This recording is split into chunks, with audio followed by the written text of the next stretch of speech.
BNP দলটা আসলে কিভাবে চলে, বিএনপির প্রেসিডিয়ামের বা স্ট্যান্ডিং কমিটির মেম্বাররা আসলে কিভাবে চলেন, তাদের টাকা, বিএনপির নেতৃত্বের টাকা কোত্থেকে আসে, তারা কি আসলে ব্যবসা করেন, তারা কি দল থেকে চাঁদা নেন, দল থেকে টাকা নেন, কিছুই কিন্তু আমরা জানি না।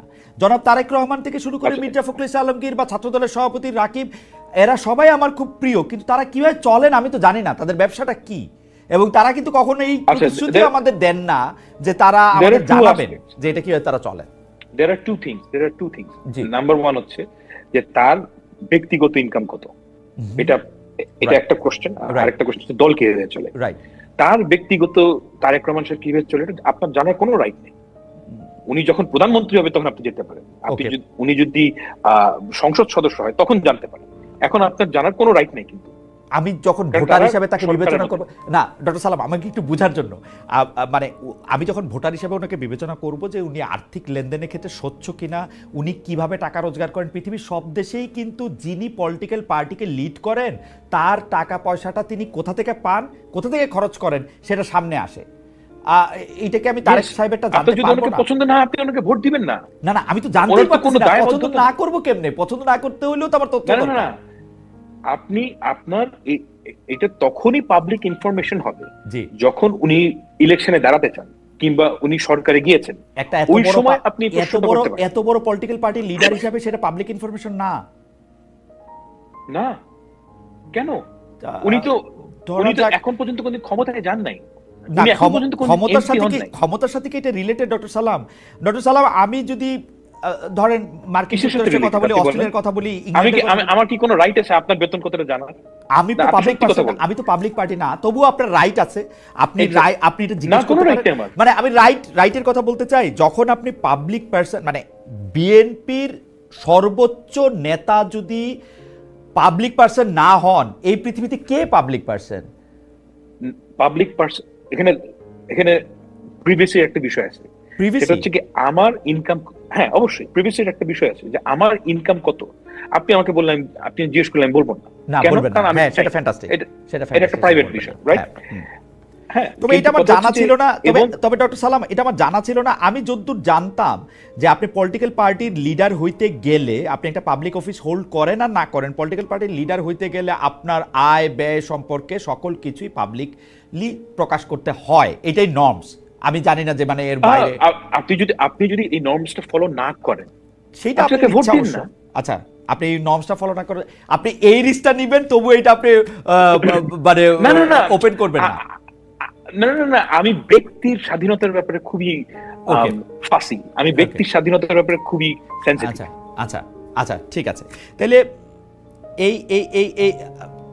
এই থিওরিতে তার মানে হচ্ছে যে বিএনপি যারা করতেছেন তারা আর্থিকভাবে কি, তার নিজের পেশা কি, নিজের ব্যবসা কি, সেইটা উনার যখন নির্বাচন কমিশনে উনি যখন ভোটে দাঁড়াবেন তখন তিনি একটা ফর্ম ফিল আপ করবেন, ওখানে উনি লিখবেন, কিন্তু আমার এমনিতে জানার অধিকার নাই। ঠিক আছে, এটা আমি চেক করে দেখবো না যে এটা আমার জানার অধিকার আছে কিনা।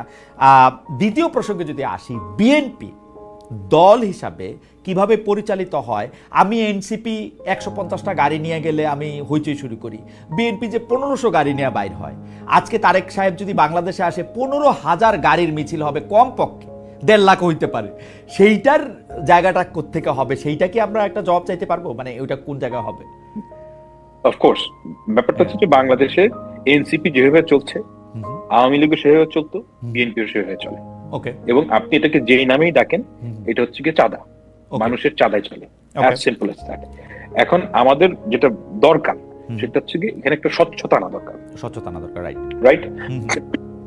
সেই জায়গাটায় আমাদের যে সমস্যাটা হয়েছে আমাদের এই 5ই আগস্টের পরে, আমাদের যে এন্টায়ার এনভায়রনমেন্ট সোশ্যাল মিডিয়ায় বলেন এমন টক্সিক হয়ে গেছে যে প্রত্যেকের গলার মধ্যে ছুরি চাপ মারতে চায়। এই জায়গায় যদি আমরা সিভিলাইজড ওয়েতে বলার চেষ্টা করতাম যে ওকে, লেটস রেগুলেট আওয়ারসেলভস, আমরা কিভাবে কাজটা করবো সেটা ঠিক করি, ওই পরিবেশটাই এখন আর নাই। একে দেখতে পারে না এবং আমরা যথারীতি বাঙালির যে আচরণ সেই আচরণে চলে আসছি। এখন এমন অবস্থা তৈরি হয়েছে যে আমরা ছোটবেলায় ওই ড্রাকুলার ছবিতে দেখতাম যে নায়ক একটা ওই ক্রস দেখাতো এমনি করে, এবং ওই ক্রস দেখালে ড্রাকুলা করে মারা যেত। তারপর পরে গিয়ে দেখলাম যে ওই টার্কিশ ছবিতে আয়তাল কুরসি বললেই হয়। জামাত এবং এনসিপি নেতাদেরকে আপনি যদি একটা প্ল্যাকার্ড লিখে নির্বাচন শব্দটা লিখে দেন, সর্বনাশ হয়ে যাবে। আপনি যদি কুফরি কালাম করতে চান, একটা জামাত ইসলামের বালিশের, যে কোনো কর্মীর বালিশের নিচে আপনি একটা তাবিজের মধ্যে নির্বাচন ওয়ার্ডটা লিখে দিয়ে দেন, 40 দিনের মধ্যে লোকটা মারা যাবে। পিকিউলিয়ার অবস্থা।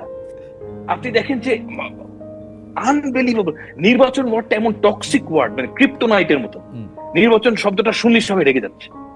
You have to face it, you have to do it. না ফাহাম, দুইটা জিনিস আমরা আসলে যদি একটু খেয়াল করে তাহলে আমরা দেখব যে নির্বাচন নিয়ে বিএনপি ছাড়া বাকি সবারই একটু রেগে যাওয়ার কথা। কারণ এখন যে অঙ্ক করা স্বাভাবিক, যে রাজনৈতিক অঙ্ক, রাজনীতিক যারা পরীক্ষা দিতে মাত্র বসছে তারাও, আর আমরা যারা অনেকদিন ধরে অবজারভার, পরীক্ষাও জীবনে দেই নাই, তারাও কিন্তু আমরা এটা বুঝতে পারছি যে বিএনপি ক্ষমতায় আসবে।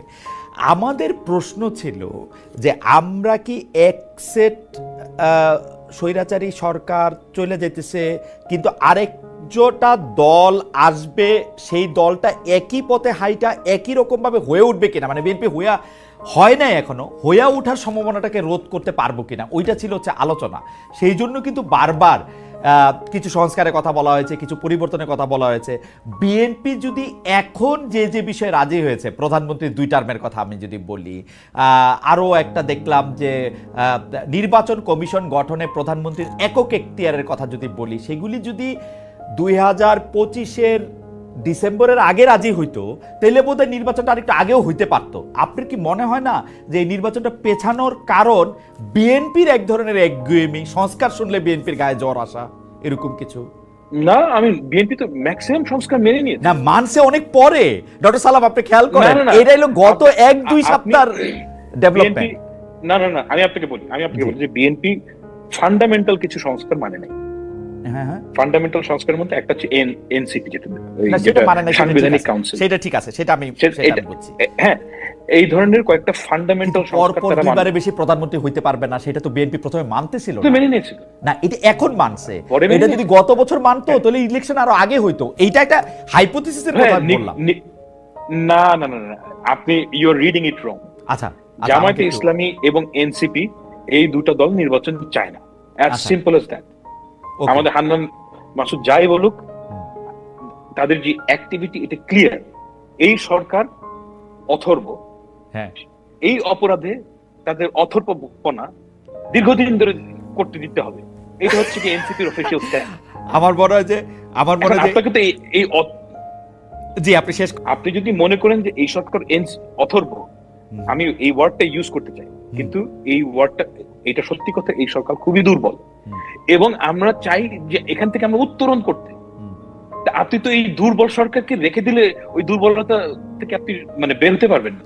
ওকে, মানে দুর্বলতার রিজনটাই হচ্ছে কি এই যে তারা অনির্বাচিত। আমি তাদের ওই যে দেখেন, বাংলাদেশের লোকাল রাজনীতির কিছু রিয়ালিটি আছে, এটা আজকের না, এটা আপনি 1950 সালের স্মৃতি কথাতেও পাবেন। সেটা হচ্ছে কি, আপনি যদি একটা এলাকার খুব বিখ্যাত লোকের গালিগালাজ করেন কিংবা তাকে যদি কুৎসা করেন, তাহলে আপনার ফিজিক্যাল ভয় আছে। আমার কাছে সালাউদ্দিন, আমার মনে হয় যে হান্নান মাসুদ যেটা বলছিলেন যে সালাউদ্দিন সাহেবের যে ঘটনা, ওইটা নিয়ে বলছেন, আমার কাছে মনে হয়েছে যে বিএনপি কিন্তু এটাকে বেশ ভালোই হ্যান্ডেল করেছে।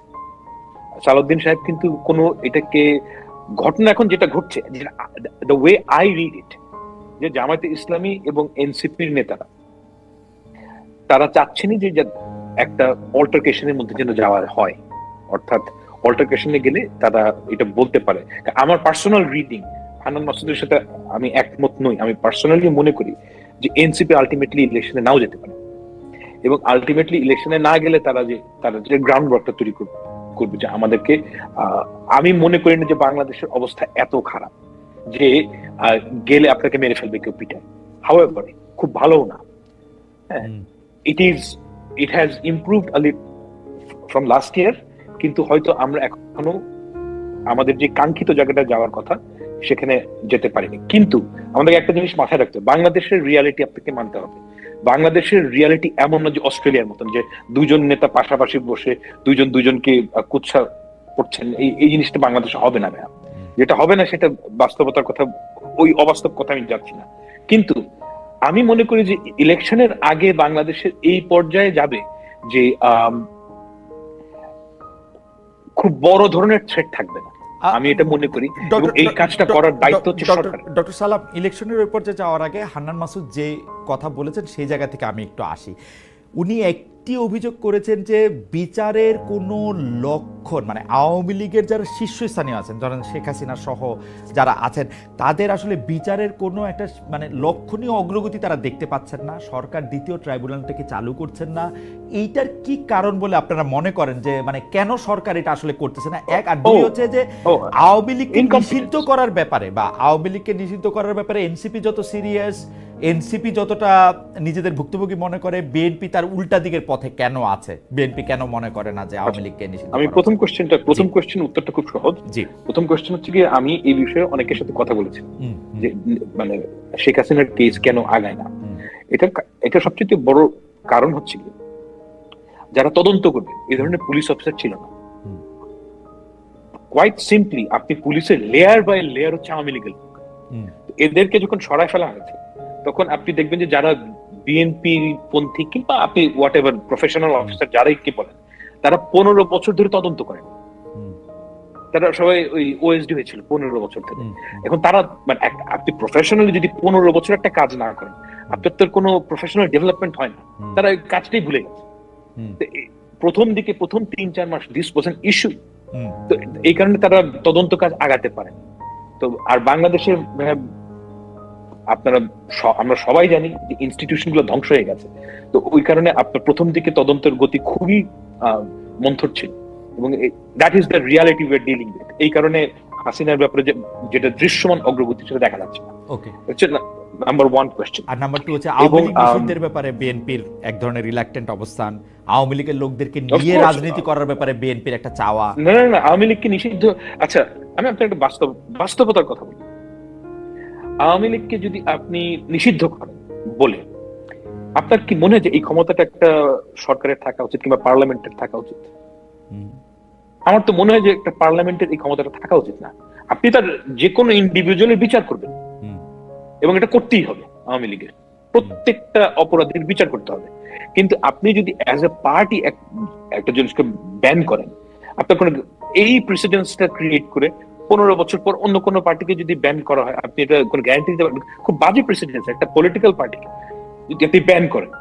সেকেন্ড কোয়েশ্চেন হচ্ছে কি, I can guarantee this, I have mate a lot of people like this. আমাদের যারা ফরেন পার্টনার এখনই তারা করছে, তখন আরো ফুল থ্রটলে করবে। আপনি যদি তাকে নিষিদ্ধ করেন, পরের দিনই আমেরিকা, ইইউ এসে বলবে যে তোমরা নিষিদ্ধ করলে, যখনই আপনার একটা আইএমএফ এর লোন লাগবে, কোনো কিছু লাগবে, বলবে যে এই নিষিদ্ধ উঠাও। এখন সমস্যাটা কি আপনি দেখেন, বিএনপি যদি তখন ওই বাটে পড়ে যদি এই নিষিদ্ধ উঠাতে চায়, এনসিপি বলবে দোসর, জামাত ইসলামী বলবে এরা হচ্ছে গিয়ে দোসর। It's a big problem. এর থেকে অনেক বেটার হচ্ছে যে আপনি নিষিদ্ধ না করে তার প্রত্যেকটা লোকের বিচার করতে পারবেন। আপনি যদি প্রত্যেকটা লোকের বিচার করেন টপ লেভেলের, আওয়ামী লীগ বলে তো কোনো দল থাকবে না। আর যেটা হান্নান মাসুদ বললেন যে লোয়ার লেভেলের লোকেরা বিএনপি হয়ে যাচ্ছে, তার আগে তো উনি নিজেই বললেন যে যারা আওয়ামী লীগের লোয়ার লেভেলের অপারেটিভ, তাদেরকে তো আপনাকে রাজনীতির মধ্যে ফেরাতে হবে। তাদের তো রাজনীতি করার রাইট আছে। এখন একটা ধরেন ছোট লেভেলে Awami League, that is the reality we are dealing with, যে তারা তো নাই হয়ে যাবে না। তারা হয় এনসিপিতে, নাহলে জামাতে। আমি আজকে দেখছিলাম একটা ছেলে যে আগে ছাত্রলীগ করতো, এখন শিবির হয়ে গেছে। এটাই হচ্ছে কি বাংলাদেশের বাস্তবতা। এই ঘটনাটা ঘটবে, তো ওই ঘটনাটা তো আপনাকে একসেপ্ট করতেই হবে। মানে এছাড়া তার আপনার কোনো ওয়ে নাই। আপনি কি লক্ষ লক্ষ লোকের বিচার করবেন? এটা পসিবল না।